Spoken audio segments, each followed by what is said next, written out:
नमस्कार, मैं हिमांशी राजपूत और आप देख रहे हैं भारत एक्सप्रेस डिजिटल। जब प्रकृति अपने रहस्य खोलती है तो इंसान हैरान रह जाता है। मध्य प्रदेश के मंडला जिले में मौजूद एक ऐसी ही अनोखी और रहस्यमयी जगह जहां सर्दियों के आते ही जमीन जैसे जिंदा हो उठती है। यहाँ एक दो नहीं बल्कि सैकड़ों अजगर एक साथ नजर आते हैं। इस अद्भुत स्थान का नाम है अजगर दादर। मंडला जिला मुख्यालय से करीब 29 किलोमीटर और कान्हा नेशनल पार्क से लगभग 30 किलोमीटर दूर स्थित ये इलाका आज वन्य जीव प्रेमियों के लिए किसी अजूबे से कम नहीं है। सर्दियों की ठंडी सुबह, सूरज की हल्की किरणें और पथरीली पहाड़ियों पर फैले विशालकाय अजगर, ये नजारा जितना रोमांचक है उतना ही दुर्लभ भी। अजगर दादर की खासियत इसकी पथरीली जमीन, गहरी दरारें और नीचे से खोखला भूभाग है।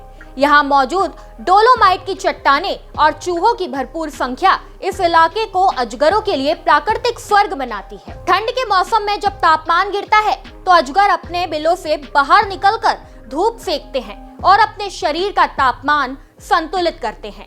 कई बार एक ही जगह पर 5 से 6 अजगर एक साथ धूप सेकते हुए दिखाई देते हैं। अजगर दादर नाम अजगरों की उपस्थिति की वजह से पड़ा है, क्योंकि यहाँ पर बहुत समय से देखा जा रहा था कि अजगर ठंड के समय में धूप सेकने के लिए यहाँ डोलोमाइट की चट्टानों के ऊपर आकर रेस्ट करते हैं। और जब यह चीज़ यहाँ के स्टाफ ने, यहाँ के पुराने वन विभाग के कर्मचारियों ने, अधिकारियों ने देखा, तो इस चीज़ को देखते हुए उन्होंने इनके संरक्षण के लिए और इस क्षेत्र को इको पर्यटन विकास स्थल के रूप में डेवलप करने के लिए आगे योजना बनाई। और उसी चीज़ का परिणाम है कि आज इस क्षेत्र को एक इको पर्यटन विकास केंद्र स्थल के रूप में अनुमति मिली है इको पर्यटन विकास बोर्ड से। और यहाँ मूलभूत सुविधा उपलब्ध कराने के लिए वहाँ से हमें सैंक्शन भी जारी हुआ है, जिसमें हमने सबसे पहले यहाँ फेंसिंग कार्य कराया हुआ है। सेकंड फेज़ में हम यहाँ पर्यटकों को मूलभूत सुविधाएं उपलब्ध कराएंगे, जिसमें एक कैफेटेरिया, एक वॉशरूम और रेस्ट करने के लिए छाया वाला स्थान शामिल है।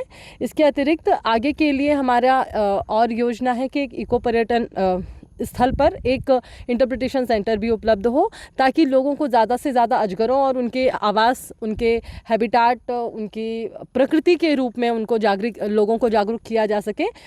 ये हम नेक्स्ट स्टेप में इंटरप्रिटेशन सेंटर वाला कार्य कराएंगे। इस क्षेत्र में अजगरों की अधिक संख्या होने के कारण ही इसका नाम अजगर दादर पड़ा है। नीचे से इलाका खोखला है और चट्टानों की दरारों में अजगर रहते हैं। सर्दियों में बड़ी संख्या में अजगर बाहर निकलते हैं। इस अनोखे नजारे को देखने के लिए दूर दराज से लोग मंडला पहुंचते हैं। अब अजगर दादर सिर्फ जंगल नहीं बल्कि पर्यटन के नक्शे पर अपनी अलग पहचान बना रहा है। हम लोग नागपुर से आए हैं, कान्हा में आए हुए थे actually, and on way back to Nagpur इसके बारे में सुना तो सोचा कि चलो ये भी देख लेते हैं। एंड कुछ देर वेट करना पड़ा, लेकिन बहुत ही रोमांचक एक्सपीरियंस रहा। अजगर बाहर निकले एंड देखा हमने, बट बहुत ज़्यादा शोर शराबा था तो अंदर चले भी गए, लेकिन बहुत अच्छा लगा। इतने मोटे मोटे 4-5 अजगर देख लिए। वन विभाग द्वारा लगातार निगरानी और सुरक्षा की जा रही है ताकि पर्यटन को बढ़ावा मिले और वन्य जीव सुरक्षित रहे। अजगरों की इस अनोखी बस्ती ने मंडला को वाइल्ड लाइफ मैप पर एक नई पहचान दी है।